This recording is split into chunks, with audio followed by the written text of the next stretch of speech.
आज हम आपके साथ कल के ही टॉपिक को लेते हैं और उसमें आगे बढ़ते हैं। कल हम आपको बता रहे थे क्लासिफिकेशन ऑफ कैपिटल, और क्लासिफिकेशन ऑफ कैपिटल में हमने 4 चीज़ें आपको बता दी थी, जिसमें कि लास्ट हमने आपको बताया था कि material capital and personal capital क्या होती है। उसके बाद आज हम आपके साथ और उसी में आगे बढ़ते हुए हम आपके संग आते हैं एक अर्थी 5वें नंबर पर, एक अर्थी पूंजी और बहुअर्थी पूंजी, यानी कि संक कैपिटल एंड फ्लोटिंग कैपिटल।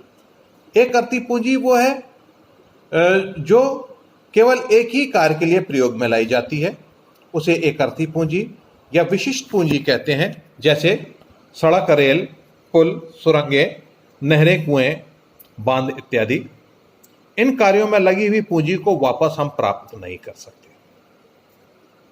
और बहुअर्थी या चल पूंजी वो पूंजी है जिसको कि हम अति विशिष्ट अविशिष्ट पूंजी कहते हैं, जिनको कि हम अनेक प्रयोगों में ला सकते हैं, जिसमें कि नगद मुद्रा, कच्चा माल और उसके साथ साथ और भी चीजें हैं, जैसे कि आपका तेल है, कार है इत्यादि, मकान है।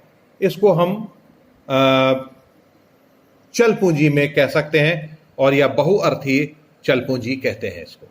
इसका प्रोफेसर थॉमस के अकॉर्डिंग अगर हम बात करें तो ये वो पूंजी है जिसे आसानी से उत्पादन के किसी कार्य से हटा करके दूसरे कार्य से लगाया जा सकता है। उसके बाद 6ठे नंबर पर निजी पूंजी और सार्वजनिक पूंजी, यानी कि private capital and public capital. जिस पूंजी पर किसी एक व्यक्ति विशेष, फर्म या कंपनी का स्वामित्व होता है उसे व्यक्तिगत पूंजी कहते हैं। और जिस किसी व्यक्ति का मकान, जैसे कि किसी व्यक्ति का मकान, कपड़े, कारखाना आदि जो है, यह व्यक्तिगत पूंजी है। और सार्वजनिक पूंजी वो पूंजी है जिस पर समाज या राष्ट्र का स्वामित्व होता है, जैसे सड़कें हैं, रेल है, स्कूल है, नहर, पार्क इत्यादि।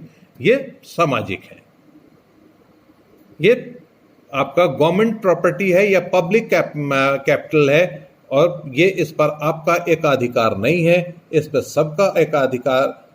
सबका अधिकार होता है। इसलिए ये पब्लिक प्रॉपर्टी है या पब्लिक कैपिटल है। और प्राइवेट कैपिटल वो होती हैं जो आपके खुद के पोजीशन में हो, जो आपके अधिकार में आती हैं, वो आपका अधिकार है। जैसे आपका मकान होगा, आपका कारखाना होगा, आपकी कोई भी चीज़, जो कार है, जो कुछ भी है आपका, जिसको कि आप कहते हैं कि ये मेरा है, तो वो आपका है। आपके कपड़े, जूते हैं, वो आपका है। जब तक आप उसको अपने पास रखते हैं वो आपका है। तो ये व्यक्तिगत पूंजी है, पर्सनल कैपिटल होती है। उसके बाद देशी पूंजी और विदेशी पूंजी, यानी कि indigenous capital and foreign capital. देशी पूंजी वो पूंजी होती है जिस पर देशवासियों का व्यक्तिगत अथवा सामाजिक अधिकार होता है। यह देशवासियों की बचत का परिणाम होती है। जो पूंजी अन्य देशों से आयात की जाती है वो विदेशी पूंजी है। यह पूंजी दूसरे देशों के निवासियों की बचत का परिणाम होती है।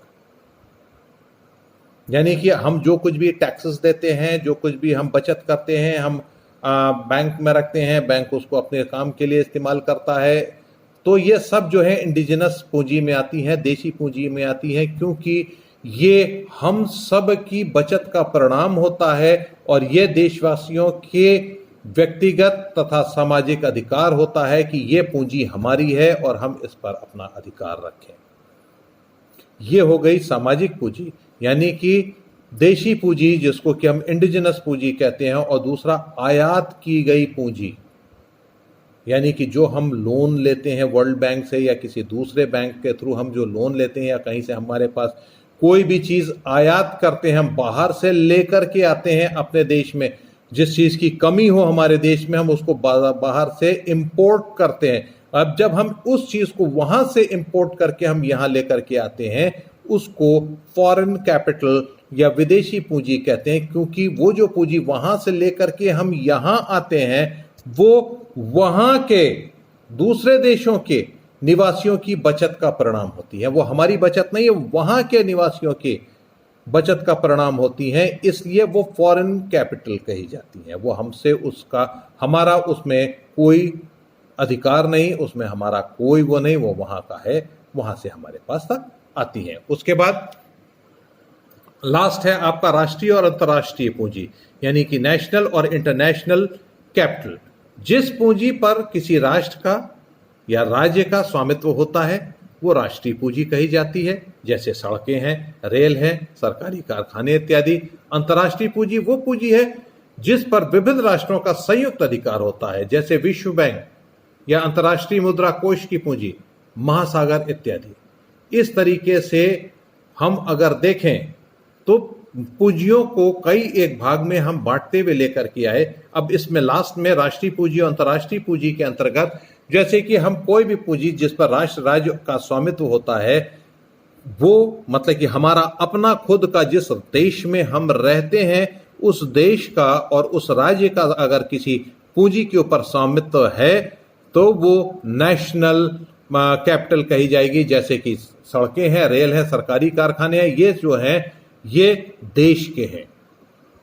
जो देश का के मतलब कि पूंजी है वो नेशनल पूंजी कही जाएगी, और बाहर की पूंजी में जैसे कि अभी हमने आपको बताया वो पूंजी जो विभिन्न राष्ट्रों के संयुक्त अधिकार में होती है। विभिन्न राष्ट्रों के पूरे वर्ल्ड के एक ग्रुप बनाया जाता है, उसके संयुक्त अधिकार में जब पूंजी रखी जाती, जैसे कि वर्ल्ड बैंक है, आपका अंतर्राष्ट्रीय मुद्रा कोष की पूंजी है, महासागर ओशंस, ये जो है ये सरकारी जो है विदेश आपके इंटरनेशनल कैपिटल के अंतर्गत आती है, क्योंकि ये अंतर्राष्ट्रीय रूप से विभिन्न देशों के द्वारा